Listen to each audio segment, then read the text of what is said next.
안녕하세요. 사업계획서에 대해서 한번 살펴보겠습니다. 사업계획서의 목적은 잘 아시다시피 내부용과 외부용이 있겠는데, 외부용은 주로 투자 심사, IR 자료 이런 용도로 많이 사용이 되죠. 그래서 여러 가지 사업계획서 내용의 구성에 대해서는 이제 별도로 이제 살펴볼 내용들이 무엇이 있는지 얘기하면 되는데, 그보다 앞서 이런 투자 또는 투자 심사 과정에서 주로 쓰는 내용들이 이제 트랙션이라는 게 있습니다. 트랙션. 그래서 우리 투자자들이 이 팀의 사업 계획서가 진짜 얼마나 굴러가고 있는가를 판단할 때 쓰는 이제 히든 카테고리들이 되겠습니다. 첫 번째로는 이제 이 사업에 대해서 얼마나 많은 사람들이 관심을 갖고 쓰고 있는지, 그런 이제 유저 트랙션이 되겠습니다. 유저 트랙션. 그래서 시장의 진짜 반응을 보여주는 지표가 되겠습니다. 가장 예민하게 우리가 살펴보아야 할 부분입니다. 사람들이 정말 좋아해서 이 제품, 이 서비스를 사용하는가. 그래서 MAU, WAU, DAU 이런 부분들이 이제 주로 이제 플랫폼에서 많이 이제 쓰고 있습니다. 그 다음에 이제 리텐션이라는 게 있습니다. 리텐션. 처음 고객 수 대비 남은 고객 수. 그러니까 사용자를 얼마나 오래 유지하고 있느냐. 이제 이런 부분들이 있습니다. 그 다음에 살펴볼 지표는 이제 reactivation rate가 있습니다. 나간 사람들이 다시 얼마나 다시 돌아오는가에 대한 이제 비율이 되겠습니다. 그 다음에 동일 시기에 들어온 공통 그룹 코호트라고 할 수가 있는데, 이런 것들이 얼마나 오랫동안 유지되고 남아있는가. 그 다음에 사용자의 성장률이 되겠습니다. MOM이라고 할 수가 있는데, 지난달 대비 예를 들어서 이번 달에 사용자가 몇 퍼센트가 늘었는지, 이런 부분들이 주로 이제 플랫폼 경우에 많이 쓰는 이제 사용자 기반 유저 트랙션이 되겠습니다. 그 다음에는 이제 매출 기반 트랙션이 되겠습니다. 레베뉴 트랙션이죠. 이것은 이제 시장이 실제 지갑으로 인정했다는 증거입니다. 이 사업 모델은 돈이 되는구나. 에 관련된 얘기죠. 그래서 MRR이란 이제 지표를 많이 쓰는데, monthly recurring revenue가 되겠습니다. 월에 보통 나오는 이제 매출이 얼마나 반복적으로 정기적으로 매출이 나오느냐. 연 매출에 대해서는 반복되는 매출에 대해서는 ARR, Annual Recurring Revenue 이렇게 사용을 하고 있습니다. 그다음에 이제 제품 기반 이제 트랙션이 되겠습니다. 프로덕트 트랙션이죠.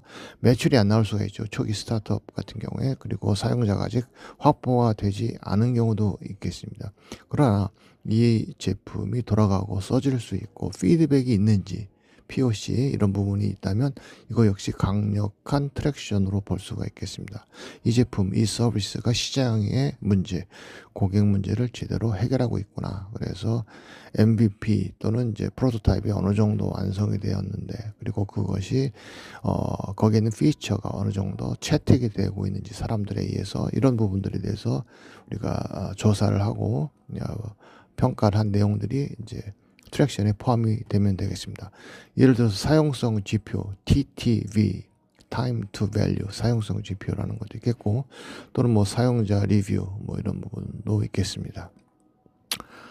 그 다음에는 이제 마켓 트랙션이 되겠습니다. 시장 기반의 트랙션인데, 이제 외부에서 실제 이 팀들을 인정했다라고 하는 신호가 되겠습니다.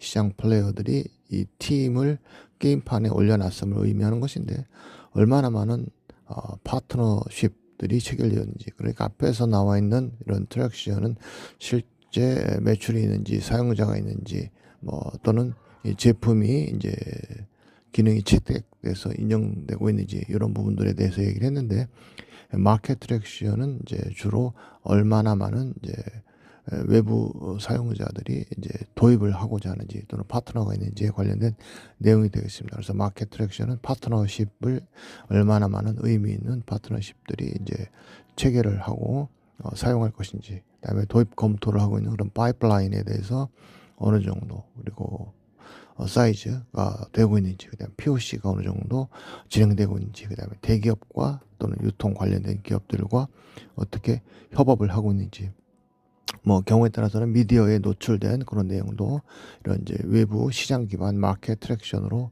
쓸 수가 있겠습니다. 마지막 트랙션은 이제 사람입니다. 팀 트랙션인데 결국 스타트업은 이제 사람이 사업을 하는 것이고 얼마나 많은 경쟁력 있는 사람들이 이 팀에 포함이 되어 있느냐, 핵심 인력을 성공적으로 보유하고 있느냐, 채용하고 있느냐, 또는 이제 그 사람들이 실제 개발하는 벨로시티가 얼마나 빠르게 잘 되고 있느냐, 그다음에 전체 로드맵 중에서 로드맵 실적 마일스톤 달성률이 어느 정도 되느냐, 조직적으로 여기서 엑시큐션하는 속도가 어느 정도 되느냐, 이런 부분들이 이제 팀에 관련된 팀 트랙션이 되겠습니다.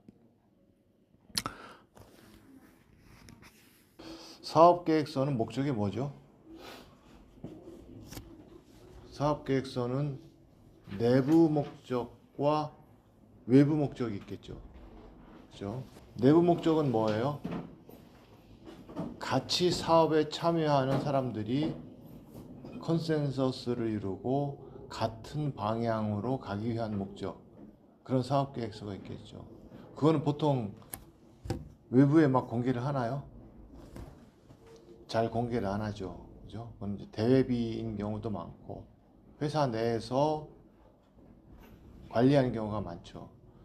그런데 우리가 보통 사업 계획서라고 하면 밖에 많이 보여주는 사업 계획서가 있어요. IR 자료라고도 하고.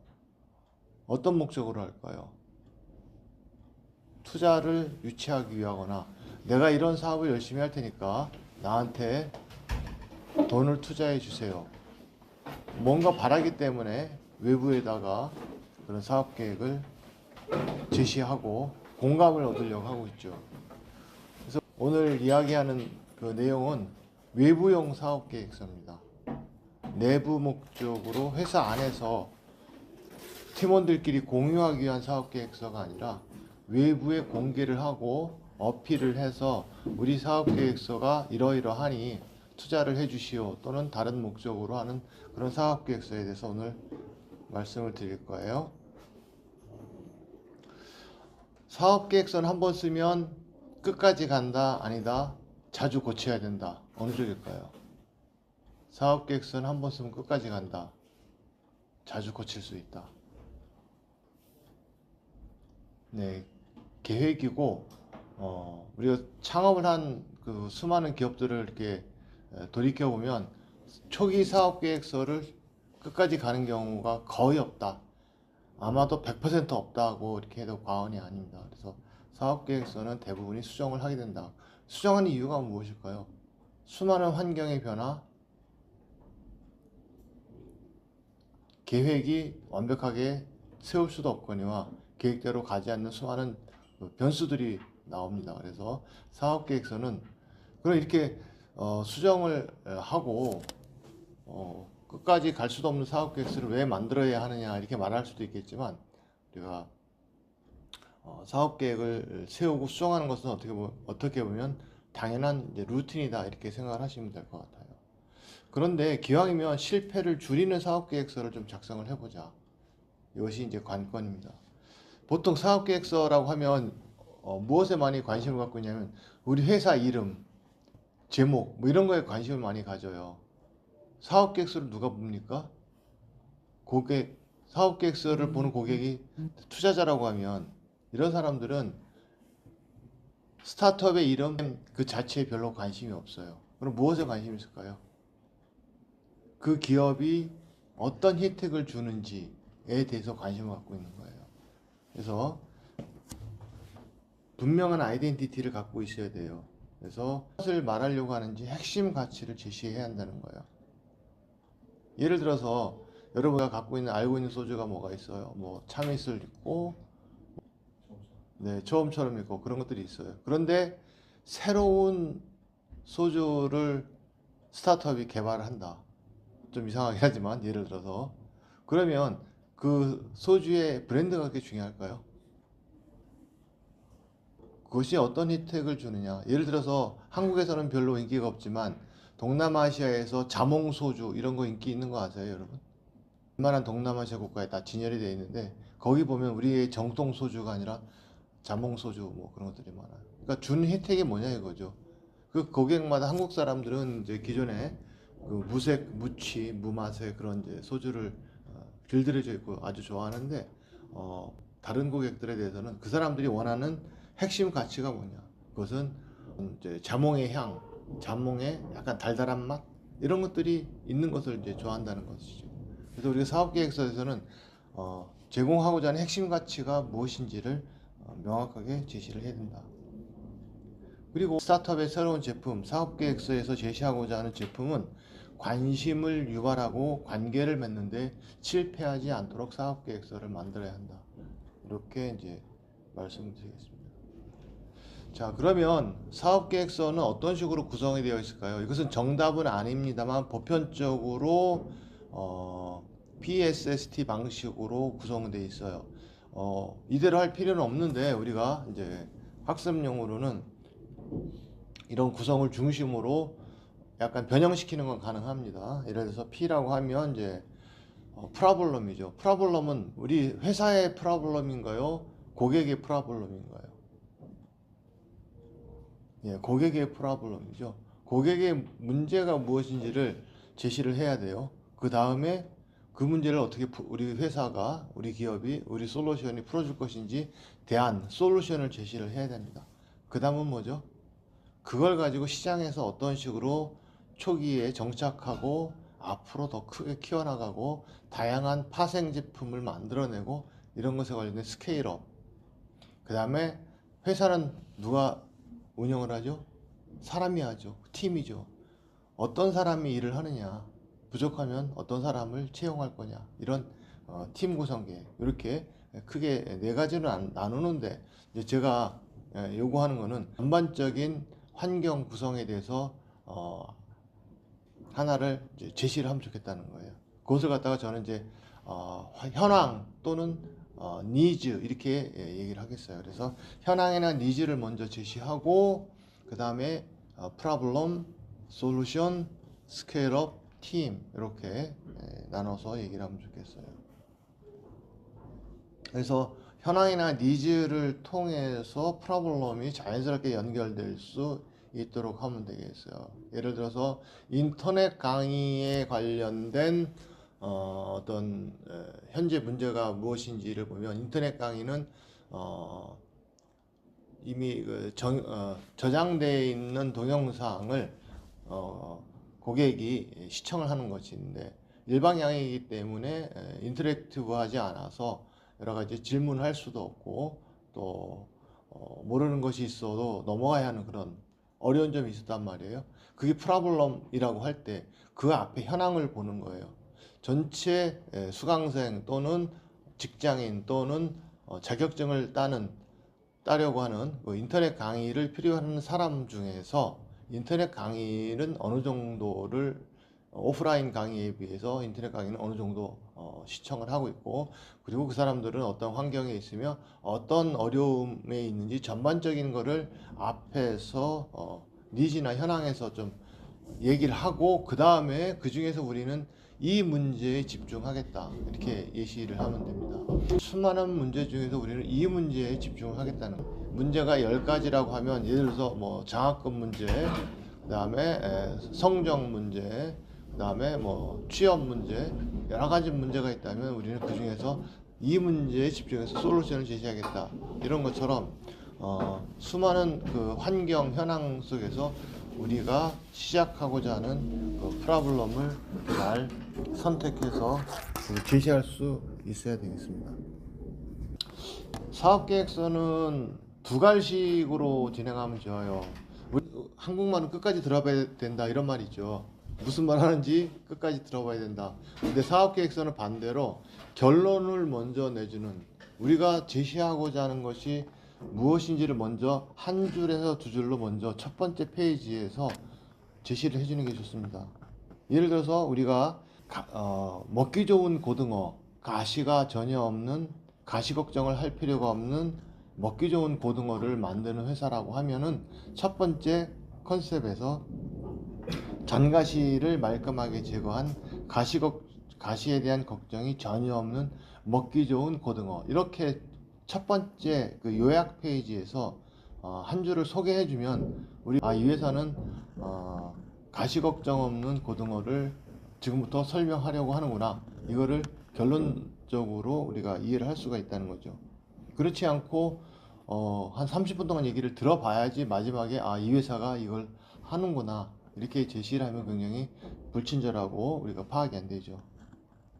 뭐 여기에 이제 예시를 좀 말씀드리면 오랜 숙성으로 소주 특유의 냄새를 제거한 소주, 이런 식으로 초기에 사업계획서의 초기 아이템을 오랜 숙성으로 소주의 냄새를 제거한 소주라고 시작을 하면 여러분이 그 사업계획서를 보았을 때 무엇을 가지고 하려고 하는지를 알 수가 있다는 거예요. 이런 식으로 하고자 하는 사업의 명칭이 반려묘 가구를 위한 플랫폼, 이런 식으로 하면 뒤에 내용에 대해서 아직 하나도 우리가 사업계획서 내용을 듣지 않았지만 우리 솔루션은 반려묘 가구를 위한 플랫폼이구나, 이거를 알 수가 있잖아요. 이런 식으로 초기에 사업계획서의 타이틀을 이렇게 요약하는 방식으로 빼주면 좋을 것 같습니다. 우리가 사업계획서의 커버 페이지에 요약 부분에서 어떤 것을 하고자 하는지를 처음에 제시를 해주면 뒤에 내용을 아직 하나도 보지 않았지만 무엇을 하고자 하는지를 알 수가 있다, 이렇게 되겠습니다. 자, 그 다음부터는 사업의 환경이나 니즈, 배경, 이런 것들이에요. 여기는 이제 통계적인 거 또는 뭐 뉴스 또는 어떤 트렌드, 이런 부분들을 제시를 해주면 좋겠습니다. 예를 들어서 안전 솔루션을 만드는 회사다. 그러면은 이 환경이나 니즈 부분, 필요성 부분에서 예를 들어서 최근에 자동차 회사가 어느 공장에서 주행 테스트 하는 도중에 직원들이 배기가스에 노출돼서 다쳤다 하더라. 이런 뉴스 같은 것들을 보내주면서 최근에 배기가스에 노출되고 있는 사람들의 통계나 트렌드, 이런 것들을 보여주면 환경이나 니즈, 배경, 필요성 측면에서 그 다음에는 어떤 문제를 이제 끄집어낼지 예상은 되지만 초기에 이런 부분들을 먼저 다루어 주시는 게 좋겠습니다. 다음부터는 이제 프로블럼이 되겠습니다. 우리가 수많은 문제 중에서 풀고자 하는 문제는 이것이다, 이거를 앞에서 얘기를 해야 돼요. 또 하나는 중요한 게 뭐냐면 기존에 수많은 플레이어들이 있고 이거를 풀고자 하는 해법들이 있는데 충분하지 않다는 거죠. 예를 들어서 인터넷 강의에 대한 해법이 무엇이 있나요? 인터넷 강의에 관련된 솔루션 중에서 인터넷 강의를 보던 그 시청자들이 궁금한 것이 있을 때 질문을 주고받을 수 있는 아무런 해답이 없나요? 무엇인가 해답이 있지만 부족하다는 거죠. 그것을 프로블럼에서 써줘야 되는 거예요. 우리만의 문제가 아니라 기존의 경쟁자들이 풀고자 했으나 잘 하지 못했던 문제까지도 우리가 프로블럼에서 다루어 줘야 합니다. 예를 들어서 여기에서 예를 보면은 해외 로밍에 관련된 솔루션을 제공하는 사업자, 혁신적인 해외 로밍에 관련된 사업을 하고자 하는 사업자가 있다면 그 사람은 어떤 프로블럼을 제시했냐면, 예를 들어서 40%의 이용자가 유심을 갈아 끼우고 포켓 와이파이를 수령하고 또 반납해야 하는 번거로움이 존재했습니다. 이런 거를 갖다가 프로블럼으로 잡는 거예요. 그러니까 프로블럼을 한 개, 두 개, 뭐 많으면 세 개, 이 정도를 핵심적으로 우선순위 중심으로 우리가 다루고자 하는 프로블럼들을 이렇게 작성을 해주시면 되고, 프로블럼의 동전의 양면처럼 프로블럼에 대해서는 이제 솔루션이 나와야겠죠. 아직은 이제 프로블럼입니다. 컵을 아까 보면 이제 컵을 씻는, 우리가 카페, 커피숍에서 컵을 씻는 도구, 세척 도구를 납품하려고 하는 솔루션 회사인 경우는 프로블럼을 무엇으로 잡을 수 있을까요? 일회용 컵에 대한 규제. 당신들은 커피숍에서 일회용 컵을 사용할 수가 없습니다. 일회용 컵을 쓰려면 테이크아웃으로 나가서 드셔야 합니다. 그래서 안에서는 일회용 컵을 사용을 못해서 씻을 수 있는 컵만 사용해야 됩니다. 이런 것들을 프라블럼으로 좌우지면은 그 다음에 우리 회사가 우리는 카페 안에 있는 컵을 잘 씻을 수 있는 솔루션을 빠르게 잘 씻을 수 있는 솔루션을 제공하겠다는 것을 뒤에 암묵적으로 우리가 이제 가지고 있을 수가 있겠다. 이렇게 유추를 해볼 수가 있겠습니다. 그래서 프라블럼은 외국인들을 위한 K-팝 컨텐츠를 제공하려고 하는 회사다.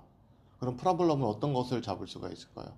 우리가 외국인에게 K-팝 컨텐츠 관련된 솔루션을 제공하려고 하는 회사다. 그럼 외국인 입장에서 K-팝을 좋아하는데 막상 한국의 웹사이트나 앱을 들어가면 언어의 장벽이 있죠. 한글로 되어 있잖아요. 그죠? 외국인을 위한 K-팝 컨텐츠가 번역해야 되고 복잡하잖아요. 그런 문제. 또 어떤 프로블럼이 있을까요? 어느 K-팝 정보가 나한테 적합한지 알 수가 없어요. 너무 많은 K-팝 정보들이 있어가지고 콘텐츠가 대량 으로 다수의 채널에서 생산이 되고 있는데 내가 정작 관심 있는 K-팝 관련된 콘텐츠는 무엇인지, 그리고 내가 예를 들어서 어떤 특정 가수나 연예인이 언제 공연하는지, 그리고 그 사람의 행동이나 새로운 업데이트 내용을 알고 싶다. 뭐 나만의 그런 내용들을 알 수가 없는 거예요. 그리고 내가 특정 가수를 좋아하면 특정 가수를 좋아하는 사람들끼리 같이 커뮤니티도 형성해서 같이 만나고 같이 뭐 공연도 같이 보러 가고 이런 것이 있을 수가 있단 말이에요. 결국은 내가 새로운 그 K-팝을 좋아하는 외국인들을 위해서 새로운 솔루션 컨텐츠를 제공하려고 하는 사업자라고 하면 프라블럼에서 다뤄야 할 부분은 해외 팬덤 소비자의 만족도가 낮다는 부분을 조목조목 세부별로 이렇게 제시해 주면 좋아요. 가능한 한 이 부분에서 데이터, 통계 데이터 중심으로 나오면 조금 더 신뢰성이 있겠죠. 그럼 프라블럼에 대해서 조금 더 생각해 볼게요. 프라블럼이 시급한 프라블럼이 좋을까요? 시급하지 않은 프라블럼이 좋을까요? 고객들이 갖고 있는 프라블럼이 몇 개가 있어요. 그런데 어떤 프로블럼은 굉장히 시급한 프로블럼이 있겠고 어떤 거는 그렇게 시급하지 않은 경우가 있겠죠. 우리가 사업적으로는 시급한 게 좋겠죠. 또 하나, 프로블럼이 많은 사람들이 갖고 있는 프로블럼이 좋을까요? 소수의 몇 명만이 갖고 있는 프로블럼이 좋을까요? 많은 사람이 갖고 있는 프로블럼이 있어야지 우리가 시장을 이제 키우고 확대하고 우리가 투자할 가치가 있겠죠. 그래서 대안이 없고 시급하고 많은 사람들이 문제를 가지고 있는 그런 이제 문제를 우리가 다루면 좋겠다. 이렇게 말씀을 드리겠습니다. 자, 이제 솔루션 부분입니다. 솔루션은 하나의 프로블럼에는 해법이 몇 가지가 있을까요? 복수개가 있겠죠. 문제가 하나라고 하더라도 그 푸는 방법은 다양합니다. 여러분이 수학 문제를 풀더라도 주관식으로 푼다고 하면 정답은 비슷할 수가 있으나 푸는 과정들이 조금씩 다를 수가 있겠죠. 그래서 우리가 동일한 문제에 대해서도 바라보는 시각들이, 동일한 인강에 대해서도 어떤 이제 창업자는 인터넷 강의의 문제에 대해서 인터랙티브 하지 않기 때문에 중간에 질문이나 대답을 이제 주는 솔루션을 A라는 방식으로 제공하고 또 다른 창업자는 B라는 방식으로 제공하고 그럴 수가 있겠죠. 그래서 은행에 관련된 은행의 보안 문제가 심각하죠. 은행 보안을 푸는 방법은 단 한 가지 솔루션이 있을까요? 그렇지 않겠죠. 과거에는 어떤 솔루션이 있었어요? 은행 보안에 관련된 솔루션. 과거에는 공인인증서라는 게 있었죠. 들어보셨는지 모르겠는데 공인인증서 솔루션 굉장히 불편하죠. 설치해야 하고 여러 가지 아주 업데이트 해야 될 일도 많고 굉장히 시간과 노력이 많이 들어가는 솔루션이었죠. 지금의 솔루션은 어떤가요? 굉장히 뒤에서 그런 부분들을 이제 백오피스에서 처리를 해주면서 사용자들은 아주 편리하게 은행 보안, 이 은행이 보안이 되어 있나? 그렇게 생각할 정도로 쉽게 쉬운 방식으로 이제 솔루션을 제공하고 있죠. 그래서 그 문제를 풀어주는 그 솔루션이 가장 효과적인 독특한 남들은 하지 못하는 우리만의 차별적인 솔루션이 무엇일까를 우리가 제시를 해주는 것이 중요합니다. 그것을 우리가 무엇이라고 말할 수 있을까요? must have라고 말할 수가 있겠어요. nice to have는 뭐죠? 아, 그 솔루션 뭐 좋기는 한데 하면서 실제 호주머니에서 기꺼이 돈을 꺼내면서 구입하지 않는 솔루션이라는 것이죠. 그 방법이 좋기는 한데 실제 구매를 하지 않는다. 그럼 nice to have에 그치고 마는 것이죠. must have는 정말 필요했었어. 그동안 이 솔루션이 왜 이제서야 나온 거야. 이렇게 하는 것이 must have가 되겠죠. 그래서 우리가 제공하는 기술 경쟁력이 높아야 하는 이유도 이제 그런 이제 솔루션의 유니크한 그다음에 관련이 되어 있다. 이렇게 말씀을 드릴 수 있겠습니다. 그래서 사업계획서는 그런 솔루션만 제공하는 것이 아니라 이 솔루션을 제공하기 위해서 필요한 기술을 가지고 있느냐, 그리고 앞으로 또 어떻게 확보할 거냐, 또는 파트너십을 통해서 어떻게 이걸 계속 만들어 나갈 것이냐를 제시를 해야 되는 것이죠. 그래서 최종 우리가 개발하고자 하는 솔루션에 필요한 기술은 무엇이고, 그 다음에 이것을 위해서 우리가 가지고 있는 실행 역량 수준은 어느 정도이고, 만약에 부족하다고 하면 해결 방안은 무엇이고, 거기에 필요한 인력이나 기간 비용은 어느 정도가 되고, 그것을 제작하기 위한 과정, 시제품 MVP는 어떻게 만들 것인지, 이런 부분들이 사업계획서에 들어가면 좋겠습니다. 솔루션은 한쪽에서는 우리가 이러한 것들을 제시한다고 하지만 듣는 사람은 어떤 걸 느낄 수 있어야 돼요? 그것을 통한 혜택, 베네핏이 무엇인지를 이해할 수 있어야 돼요. 그 솔루션을 통해서 어떤 장점이 있는지, 다시 말하면 어떤 구매 이유, why, 내가 왜 구매를 해야 되는지를 알 수 있는 솔루션이어야 됩니다.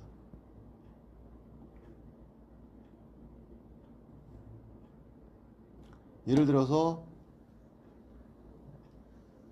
화장실에서 방역이나 청소나 점검, 이런 현장 시설의 업무를 현재는 종이에다가 청소원이 업무자가 청소를 다 했다, 이런 식으로 클릭 하는 방식을 QR로 대체해서 디지털화해서 우리가 솔루션을 만들어낼 수 있는 것도 하나의 솔루션의 예시가 되겠습니다. 그래서 현장, 공장, 이런 시설 관리 업무를 QR코드를 통해서 디지털로 대체해서 진행이 되고 있는 현황들을 중앙관제할 수 있도록 하는 그런 솔루션도 예시를 들 수가 있겠습니다. 솔루션에서 예를 들어서 로밍 데이터의 불편한 문제점을 프라블럼에서 다루었잖아요. 그럼 솔루션에서 뭐를 다루면 좋을까요? 1분이면 데이터를 즉시 구매하고 연결을 받을 수 있습니다. 여기서 어떤 기술을 썼는지 설명을 하고 있나요? 설명을 하지 않고 있어요. 단지 소비자는, 사용자는 로밍을 쓰는 유심을 쓰는 것이 갈아 끼우고 복잡하고 하는 것들을 다 없애주고 1분이면 데이터를 바로 구매하고 즉시 인터넷 연결을 할 수 있다. 요거는 이제 솔루션을 우리가 제시할 때 기존 방식은 이러하였는데 새로운 방식은 이렇게 하겠다. 그래서 before, after, as is, to be, 이런 식으로 구별을 해서 솔루션을 설명을 하면 훨씬 더 이제 어떤 것을 제시하고자 하는지 확인하기가 쉬울 수 있겠습니다. 프라블럼에 대한 솔루션까지 이야기하고, 그 다음부터 얘기할 것이 이제 시장이나 고객 확인 쪽에 대해서 설명을 우리가 해줘야 되는데, 이것에 대해서는 뭐 아주 자세하게 조사를 하는 방법도 있겠지만, 가능하면 어떤 증거, 우리가 그동안 해온 내용들이 여기에 이제 포함이 되면 좋기는 해요. 가능하다면 우리가 이제 트랙션이라는 용어를 쓰는데, 밸리데이션, 트랙션. 그래서 우리가 그동안 이 문제를 풀기 위해서 이런 솔루션을 제공했는데, 이것이 사용자가 반응을 하고 좋아하고 유료 사용자가 유입될 가능성이 이런 증거가 있다, 이러한 이유로 많이 구입할 것 같다를 제시를 해주는 그런 내용이 되겠습니다. POC라고도 하죠. 예. 어떤 이제 컨셉을 이제 증명하는 그런 내용이 되겠습니다. 시장이 우리가 제공하는 솔루션이 정말 사람들이 좋아할 것 같다고 하는 부분의 마켓 밸리데이션을 이제 제시를 해야 하는데, 어떤 부분을 예를 들어서 이제 예시를 할 수가 있냐면, 여러분 연말에 부모님 모시고 또는 친구 또는 이제 연인 함께 식당이나 뭐 좋은 장소에 예약을 하려고 할 때 연말에 쉬운가요? 특히 연말 뭐 어버이날 이런 행사 때 굉장히 어렵단 말이에요. 그래서 그런 문제를 우리가 어떻게 풀어줄지는 아직 안 나왔어요. 그러나 만약에 그런 문제가 있다면 시장 고객 확인에서는 이것에 관련된 통계 데이터를 먼저 많이 굉장히 수요가 있다는 걸 제시를 하고, 그 다음에는 뭐죠? 우리가 파일럿 테스트를 해본 결과 이 부분에 대해서 사람들이 굉장히 관심이 있고 들어오려고 한다더라. 이런 것들을 우리가 확인할 수 있는 것을 만약에 사업계획서에 넣어줄 수 있으면 훨씬 더 좋겠죠. 어느 정도 실제 사업을 하기 전에 데이터가 있어야 되는 거예요. 사실 이 마켓 밸리데이션은 내가 사업을 실제 하기 전에 컨셉 증명이나 테스트 데이터, 가장 쉬운 테스트 데이터는 무엇이 있을까요? 인터뷰가 있겠죠. 인터뷰. 우리가 이제 가설 검증을 통해서 뭐 30명의 데이터, 30명의 고객을 예를 들어서 설문을 조사를 했고, 거기에 따라서 우리 제품에 대해서 이러이러한 그 반응이 있었고, 이것을 통해서 우리는 카테고리를 이제 분석해 보는 결과 이런 인사이트가 있었고, 이런 아하 모먼트가 있었다. 그것만으로도 뭐 크지는 않지만 사업을 시작하기 전에 중요한 시장이나 고객을 탐색하고 확인한 내용이 되겠죠. 가능하다면 우리가 고객의 문제 탐색, 고객의 그 솔루션 탐색, 그 다음에 우리가 그 시제품을 만드는 상태에서도 고객이 좋아하는 이런 내용들을 가지고 테스트를 한다고 하면 굉장히 의미가 있겠죠. 당근마켓 같은 경우 어땠어요? 당근마켓 같은 경우에 무엇을 가지고 사업을 시작할 때 초기에 시제품 테스트를 했죠. 과연 분당에 있는 IT 직장인들이 가로 1km, 세로 1km, 그 직장인들이, 그 범위에 있는 직장인들이 과연 자기가 가지고 있는 중고 물건을 기꺼이 꺼내서 인근에 있는 사람들끼리만 중고 물건을 거래를 하느냐. 어떻게 테스트했어요? 별거 없었죠. 채팅창 하나만 개발을 해서 개발을 해서 그것 가지고 사람들이 자기 물건 올리고 실제 거래할 의도가 있는지를 확인한 그런 그 테스트를 했고, 여기에서 우리가 마켓 밸리데이션, 시장 고객 확인을 할 수가 있는 것이죠. 그래서 실제 우리가 제공하는 솔루션이 실제 시장에서 먹히는지를 우리가 어떻게 고객이 돈을 쓸 준비가 되어 있는지를 이제 검증하는 게 핵심이기 때문에, 이런 부분들을 우리가 실제 사용자, 예상되는 사용자한테 데이터를 주고 질문을 하든지, 아니면 사용을 하게 해보든지, 설문을 하든지, 아니면 여러 가지 조사를 통해서 피드백을 확보하는 것이 실제 제품을 개발하고 제품을 판매하기 이전에 확인해야 될 일이다. 이렇게 말씀을 드릴 수가 있겠습니다. 시장의 밸리데이션을 확인하는 또 다른 방법은 무엇이 있을까요? 예를 들어서 신뢰성에 관련된, 우리 제품은 공인기관의 성적서가 있다, 우리 제품은 외부에서 이런 식으로 인정을 받았다, 이런 내용들을 만약에 추가해 준다고 해도 마켓 밸리데이션에서 우리가 사업계획서에서 제시할 수 있는 중요한 내용이 되겠죠. 그래서 우리 있습니다. 또 하나는 이제 시장의 사이즈입니다. 탐, 셈, 썸 이런 용어를 쓰는데, 가장 우리가 초기에 집중해야 되는 시장은 가장 큰 시장일까요? 가장 작은 시장일까요? 우리는 초기에는 가장 작은 시장에 집중해야 됩니다.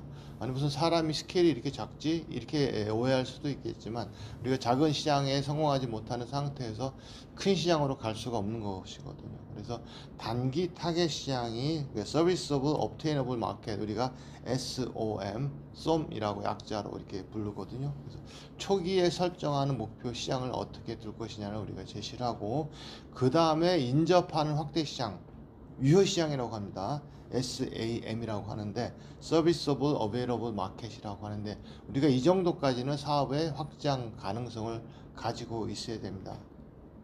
전체 시장 토탈 이제 어드레서블 마켓으로 가는 거는 뭐 사업을 시작하는 단계, 그리고 어느 정도 성장하는 단계에서는 거기까지 이제 계획을 세울 필요는 없을 것이다, 이렇게 생각을 하고 있습니다. 그래서 초기 시장을 설정하고, 그다음에 향후에 확장이 가능한 인접 시장까지도 우리가 설정을 하는 것이 좋겠습니다.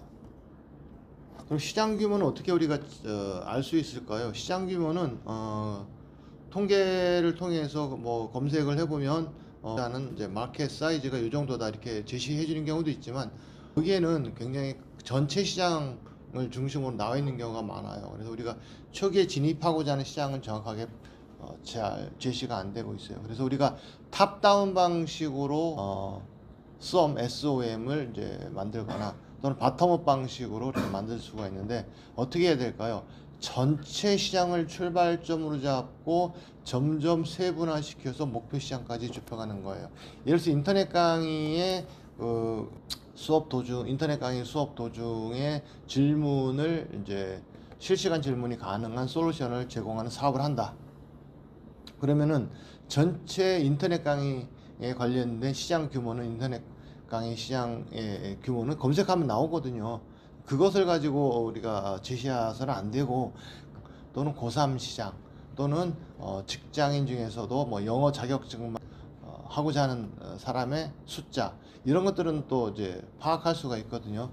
그 사람들이 과연 전체 시장 중에 몇 퍼센트가 되고, 금액으로는 몇억 원이 되고 몇십억 원이 되고 몇백 원이 되는지, 그런 부분들을 보고서 실제 고객 수가 얼마나 나올지, 그 사람들이 얼마를 구매할지 곱하기 해서 구매 빈도는 얼마가 될지 곱하기를 해서 우리가 추정하는 방법이 있겠습니다. 그래서 현실적인 방법은 전체 큰 시장도 초기에 진입하고자 하는 그 탐샘섬에서 쏘미인 경우에는 그렇게 거시적으로 큰 시장을 먼저 잡더라도 들어가고자 하는 시장을 세분화시키고 그 안에서 어떤 일이 구매가 이루어질지를 우리가 시뮬레이션해서 우리가 추정하는 방법이 있겠습니다.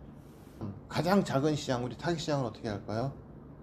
인천에 거주하는 20에서 40세 나이의 1인 가구, 2인 가구만을 대상으로 가장 작은 시장 SOM을 하겠다.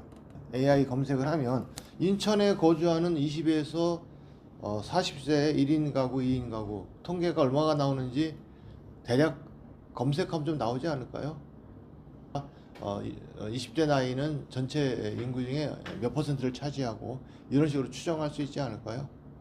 대략적으로 통계가 나온단 말이에요. 그리고 그 사람들이 얼마짜리 금액을 몇 회에 어느 기간에 구매하는지, 이렇게 이제 곱하기를 잘, 산수를 잘 하시면 가장 작은 시장의 규모가 우리가 나오겠다는 거죠. 그러면 조금 더 시장을 확대해서 샘으로 가볼게요. 조금 더 시장을 확대하면, 그러면 인천에 거주하는 그 1인 가구가 아니라 서울, 경기도에 거주하는, 또는 서울, 경기도에 거주하지 않지만 생활권이 있는 이런 사람들을 우리가 시장으로 우리가 가져갈 수도 있고,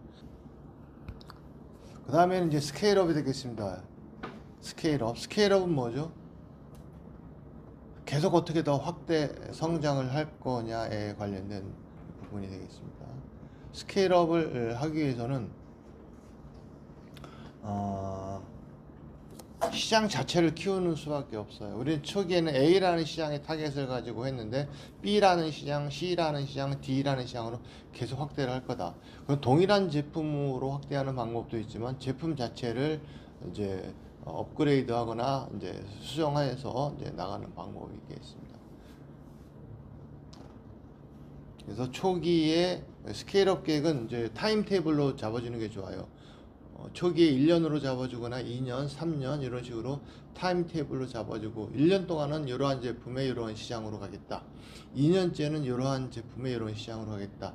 3년째는 이러한 제품의 이러한 시장으로 가겠다. 이런 것들이 나와야지 나중에 매출이나 수익과 연결을 할 수가 있겠습니다. 그래서 시장 얘기가 끝났죠. 시장 얘기가 끝났죠. 그 다음에는 이제 우리가 프로덕트가 어떻게 생겼는지에 대해서 간략한 프로세스 속의 구성도를 이제 제시를 하면 되겠습니다. 스크린샷이나 이미지나 프로세스나 표나 뭐 데모 비디오 이런 것들을 선택적으로 해서 프로덕트에 관련된 구성을 소개를 하면 되겠습니다. 만약에 우리가 새로운 혁신형 자전거, 전기 자전거를 만든다. 우리가 새로운 혁신형 전기 자전거를 만든다면 서비스의 구성, 제품의 구성에서 혁신형에 해당되는 파트가 어느 부분일까? 안장 파트일까? 바퀴 파트일까? 접는 부분일까? 배터리 부분일까? 그런 부분들을 이제 별도로 잘 구별해서 예시를 들면 되겠습니다. 앱인 경우는 우리 프로덕트 제품의 구성을 이런 식으로 메뉴별로 항목별로 구성하는 내용들을 이렇게 구분해서 제시를 해도 괜찮겠습니다. 그 다음에는 이제 수익을 창출하는 방법, 우리가 비즈니스 모델, 수익 모델이라고 합니다. 수익을 창출하는 방법, 쉬운 말로 돈 버는 방법이죠. 돈 버는 방법은 여러 가지가 있겠죠. 그죠? 일반적으로는 제품을 판매해서 나오는 수익이 있겠고, 또 다른 방법은 무엇이 있을까요? 우리가 어떤 제품을 개발을 하고 제품을 만든다. 가장 일반적인 방법은 제품을 직접 판매를 하는 것이죠. 또 다른 비즈니스 모델은 무엇이 있을까요? 제품을 임대해서 직접 팔지는 않고 임대해서 수익을 내는 방법도 있겠죠. 구독 서비스라고 많이 하죠. 뭐 이외에 많은 방법들이 있겠죠. 향후 구독 서비스라든지 뭐 패키지로 이제 아이템을 구성해서 선택적으로 제품을 판매를 한다든지. 꿈 같은 이야기일 수는 있어요. 지금 당장 우리가 만들고 개발하고 있는 것은 이런 부분이지만 향후에는 어떻게 더 확장할 거냐. 사업의 내용에 대한 확장도 있겠죠. 사업의 구성 내용. 그 다음에 뭐 컨텐츠 확장 이런 부분도 있겠고, 우리 사업을 다른 데와 연결시키는 이제 플랫폼 연계, 다른 기업과 협업 뭐 이런 방법도 스케일업에 해당된다고 할 수가 있겠습니다. 우리가 영화 사업까지도 한다. 그게 무슨 말이지? 왜 제품을 판매하는 회사가 영화 사업을 하지? 뭐 이렇게 얘기할 수가 있으나 그 안에서 공통적인 플랫폼 간의 제휴 연계가 서로 양쪽 서비스에 도움을 줄 수 있는 그런 내용이 있을 수가 있거든요. 콘텐츠 개발을 중심으로 수익을 이제 만드는데 2단계부터는 앱을 설치할 때마다 리워드하는 방식을 가져간다든지 인플루언서를 이용해서 잠재적인 고객을 더 끌어들이는 마케팅을 더 강화한다든지 이런 식으로 할 수도 있겠습니다. 각 연도별로 한 3개년도 또는 5개년도를 잡아놓고 각 연도별로 얼마나 많은 이제 사용자가 얼마나 많은 빈도수로 이용을 하고 또 얼마나 많은 수익 모델을 가지고 다양한 모델들에 대해서 각 연도별로 어떻게 적용이 돼서 매출이 어떻게 변화하고 갈까, 그런 내용들을 이제 스케일업 영역에서 종합적으로 매출이나 수익 측면에서 정리해서 사업계획서에서 제시할 수도 있겠습니다. 경쟁사 분석은 이제 경쟁사가 없다고, 우리가 새로운 혁신 제품이기 때문에 경쟁사가 없다 이렇게 해서는 오산이고요. 반드시 경쟁자는 있다. 잠재 또는 후보, 대체, 여러분이 어떤 생각을 하고 있으면 수면 위에 노출이 안 되었을 뿐이지 유사한 것을 하고 있는 경쟁사가 반드시 있을 것이다 라고 생각을 해야 될 것 같고요. 그랬을 때 경쟁사 분석에서는 이제 첫 번째로는 이제 포지셔닝에 대해서 우리가 X축, Y축을 설정을 해서 우리는 어느 쪽에 머물 것인가, 그리고 각각 그 경쟁 기업 간의 경쟁 요소들을 비교해서 우리는 어느 쪽에 우위가 있는 것인지를 이제 비교를 해줘야 합니다. 이제 창업팀에 관련된 소개를 하면 되겠습니다. 그래서 창업팀에 대해서는 현재 구성되어 있는 창업팀 인력을 이제 적용을 해도 되고, 그 창업팀이 각각 어떤 경력을, 어떤 업무 경력을 갖고 있는지를 쓰고, 그 다음에 프로젝트 경험, 또 이제 만약에 창업 인력이 현재 확보가 되어 있지 않고 향후에 모집할 계획이라고 하면 그분들에 대한 미래 채용 계획, 이런 부분도 포함이 되면 좋겠습니다.